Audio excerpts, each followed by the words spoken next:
ক্ষেত্রে আপনাকে আমরা এক ধরনের এই শব্দটা আমি একটা ড্যাশ রাখলাম, ওই শব্দটা আপনি একটু বসায় নিয়েন, ওইটার মধ্যে থেকে আপনি তাদেরকে মানে তাদেরকে বুঝাতে চেয়েছেন যে আপনি যেভাবে বলবেন সেইভাবেই তাদের চলতে হবে।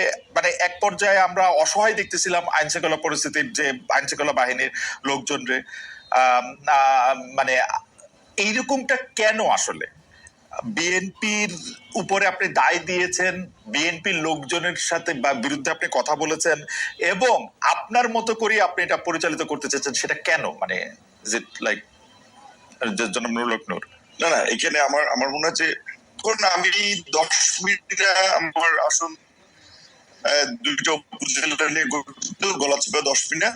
একটা ফুটবল খেলায় আমি অতিথি হিসেবে গিয়েছিলাম, সেই খেলার মঞ্চ আগের রাতে ভেঙে দিয়েছেন। আমি সেটি বিএনপির স্থায়ী কমিটির 2 জন হওয়ার পরেই আমার বেশ কয়েকজন লোকজনকে আমি স্পটে থাকা অবস্থায় হামলা করেছে। এবং সেদিন যে আপনারা ঘটনাটি সোশ্যাল মিডিয়াতে দেখেছিলেন, আমি গিয়েছিলাম বিএনপির সাবেক এক নেতা, তিনি মৃত্যুবরণ করেছেন, শেষে আমার সাথে কাজ করেছেন, তো তার একটা স্মরণ সভায়, সেই স্মরণ সভা থেকে ফেরার পথে সেখানে প্রায় আপনার 3 কিলোমিটার রাস্তায় মাঝখানে কিছু বাজার আছে, বাজারে জনাব হাসান মামুনের সমর্থিত লোকেরা রাস্তায় গাছ ফেলে রামদা, বগি, চাপাতি, অস্ত্র সহ অবস্থান নিয়েছেন যে তারা এখানে গিলে আমাকে হত্যা করবেন বা আমার লোকজনের উপরে অ্যাটাক চালাবেন। তখন আমি সেটি পুলিশকে জানাই, পুলিশ আসে, প্রথমে এসপি পুলিশ পাঠায়, 2 গাড়ি পুলিশ পাঠায়, পুলিশ এসে হয়তো তারা রিপোর্ট করে এবং আমাকেও জানায় যে ভাই এখানে হাসান মামুনের যে লোকজন, তাদের যে প্রস্তুতি, আমরা কিছু করতে পারবো না, আপনি উপরে কথা বলেন।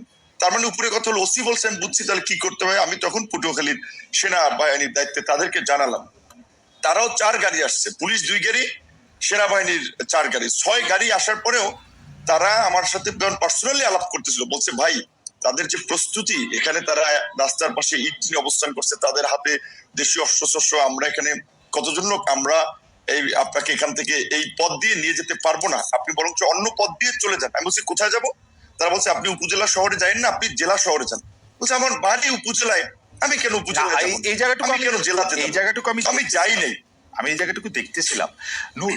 আমি কিন্তু ঘটনা আমি যেটা বলছি, আমি শেষ করছি, আমি যেটা বলবো, জি বল। হ্যাঁ, আমি বলছি যে শুনেন, যখন রাত্র আপনার 2:15 বাজে, 2:15 রাত্র, তখন পর্যন্ত তারা আমাকে বিকল্প পথে পাঠাতেছে। আমি বলছি কেন? আপনারা এই আর্মি আসছেন, পুলিশ আসছেন, নির্বাচন হয়নি, এখনই যদি এইভাবে পরিস্থিতি হয়, আপনাদেরকে জিম্মি করে, আপনারা যদি বিএনপির অনেক গ্রুপ আছে, এখানে বিএনপি একটা বড় দল, সাবেক এমপির গ্রুপ আছে, অন্য আরো নেতা আছে, এখানে একটা গ্রুপের লোক